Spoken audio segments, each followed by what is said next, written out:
What's going on, everyone? Want to give you guys a quick update from today's practice, Tuesday, August 5th. Before today's practice started, 49ers announced a couple of moves. They released wide receiver Andy Isabella. They had just signed Isabella not too long ago because of some of the injuries that had occurred. The bad news for Isabella is he ended up with an injury after yesterday's practice, and so the 49ers let him go and re signed wide receiver Equanimous St. Brown. And St. Brown rejoined the team shortly after practice started, actually. So I assume he probably flew in this morning and got back into it with the team. As far as things we're tracking and participation report, players who return to practice, Christian McCaffrey and Trent Williams, they looked fine today. No limitations after their veteran day. Some players still not practicing included defensive end Nick Bosa. He missed Saturday. He missed yesterday's practice. This is after Kyle Shanahan said that yesterday's missed practice was because of a, management or regular rest day for him, which isn't unusual. But the fact that he also missed today's practice and he was wearing a little rehab vest, no uniform, like it just looked like he was rehabbing something. According to Nick Wagner, the reason that Nick Bosa had missed yesterday's practice, or sorry, the one before that, Saturday as well, was because he was dealing with some soreness. So maybe the 49ers are just wanting to take it easy with Nick Bosa, playing it cautious with him. I do have to say, he looked fine working on rehab, and he was doing sprints, he was doing pass rush moves. So he looked fine, and maybe they're just wanting to be extra careful so he can be ready for Thursday's practice against the Broncos, which is sure to be a pretty heavy day for the entire team, I'd imagine. Another player still not practicing, and that's just because Kyle Shanahan did let us know these players are dealing with injuries. Running back Isaac Guerrero, he's going to be out a few weeks. Kyle Juszczyk, who had his heel stepped on in Saturday's practice, still a bit sore. He was working on the side today, rehabbing. He looks fine, so I don't think he'll be out too much longer. Maybe he's a candidate to be back Thursday, but that's just assumption talking. He is still day-to-day. Jair Brown, his ankle was bugging him, according to Kyle Shanahan, so he remained out today. But he was running on the side field, and he looked fine to me, so Kyle did say he could be back later this week, also a candidate to potentially be back for Thursday's joint practice. So other players that still aren't practicing because they've been, hurt for a few weeks now, Renardo Green, Jacob Cowing, both of those guys are dealing with hamstring injuries. They're rehabbing together, doing some jogging, things like that. They are working with the trainer. They look okay, but still some ways to go for them possibly. And Juwan Jennings still nowhere to be found. And the interesting thing with Jennings is that, people are talking about maybe it could be the contract thing. It could. I mean, he's not even in the building that we've seen him. We haven't seen him really do much rehabbing. So maybe he's just, keeping it chill for now until the contract talks get situated. Not sure what came first, the chicken or the egg. Is kind of that situation with the Juwan Jennings front, but he still remains out. Other guys who will be out for a while, according to Kyle Shanahan yesterday, defensive tackle Evan Anderson, who has a knee bruise. He's going to be day-to-day. Sam Okwenonu dealing with a groin injury. He's going to be out a couple weeks. Kevin Givens, defensive tackle, suffered another pec injury. Not sure if it's a torn pec. I believe he has suffered a torn pec before in the past. And so maybe dealing with something there, but he's expected to be out a while, according to Kyle. That will be an injury that goes into the season. So kind of hurting the defensive tackle depth a little bit. But yes, that's what we have for injuries today and what we're tracking there. Let's get into today's practice. So one-on-one standouts from the day. Russell Gage, for me, was a standout. He had a win against Upton Stout, which Stout is a tough guy to go up against. I think, especially in one-on-ones, he's very physical, so that's how he really challenges receivers. But I've mentioned it before about guys like Gage and Demarcus Robinson. They have that extra veteran savvy that really allows them to, get these last minute wins against, corners, especially a young corner like Stout. So I think they use that to their advantage against Stout, and Gage definitely, put a last minute move to beat him at the last moment. Then he also beat Trey Brown. Gage did on what I think was a DPI as well, but Gage did play through the contact and came away with the catch. So in any case, like, that makes it double impressive from Gage that he was able to come down with that one. And here's a surprise: Eli Apple actually is a bit of a standout in today's one-on-ones. For one, Gage did have a loss against Eli Apple, who played a very physical rep. I almost kind of thought, maybe the refs could have called DPI on Apple on that rep, but they didn't, and so ended up being a win for Apple. But he also got a win over Robbie Chosen.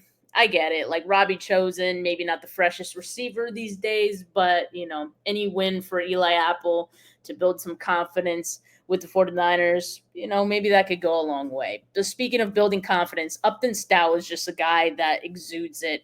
And his reps against Ricky Pearsall, especially in one-on-one, to me are the most intriguing, even in team period. I love to see both of those guys go up against each other. You can tell that Stout really likes that challenge. So his reps against Pearsall in one-on-ones, I think yesterday Pearsall kind of had the edge over Stout, but today I have to say I think it was Stout. So first, Pearsall got a win against Darrell Luter, in where he hit an inside move just underneath him to create that separation. Bergen shook Derek Canteen out of his socks in one of the one-on-one reps. Jacob Robinson had a really nice rep against Robbie Chosen, where he had some sticky coverage and forced the incompletion. He also played physical in that one. But getting back to Upton Stout, the way that he plays very physical, it's kind of getting in Pearsall's head a little bit, I think. Like, I think that's why he kind of didn't have as much success today. The first rep they had against each other in the one-on-ones, Pearsall just kind of lost his footing. He fell, basically, because Stout was just, that physical against him. And maybe Pearsall could be a little bit better working through contact. So it kind of feels like Stout has figured out that, that kind of gets Pearsall. So he definitely turned that up today in the one-on-ones. And like I said, I definitely think Stout had the edge. But as far as Pearsall, like, no need to worry about him. He was a standout in team period today. He was absolutely cooking in zone. He's just has that ability to find the soft spot. It just feels very automatic, Purdy to Pearsall in those situations. Another automatic feels like the Kittle connection. And I keep saying it. I feel like a broken record. Like, Kittle and Pearsall in these team periods have been cooking with Purdy. They're a very common target. It just looks very natural and comfortable when Purdy is targeting those guys. And today, Kittle had a touchdown in a move the ball red zone period to Kittle. So you always love to see that. I just think those two guys are going to get fed heavily throughout the season. Purdy did have a pretty bad pick today, targeting Kittle high and behind him, which landed right into the chest of Richie Grant. Look, I do have to say, first half of practice, I felt like the offense moved the ball fairly well. You felt good about what they were doing. Second half, Robert Saleh said, "This is my half. Like, I no more." And I don't want to go too deep into detail on what Saleh was doing, but I'm going to just say this. Stunts, overloaded fronts, heavy DB group. There were like 5 DBs on the field at the same time.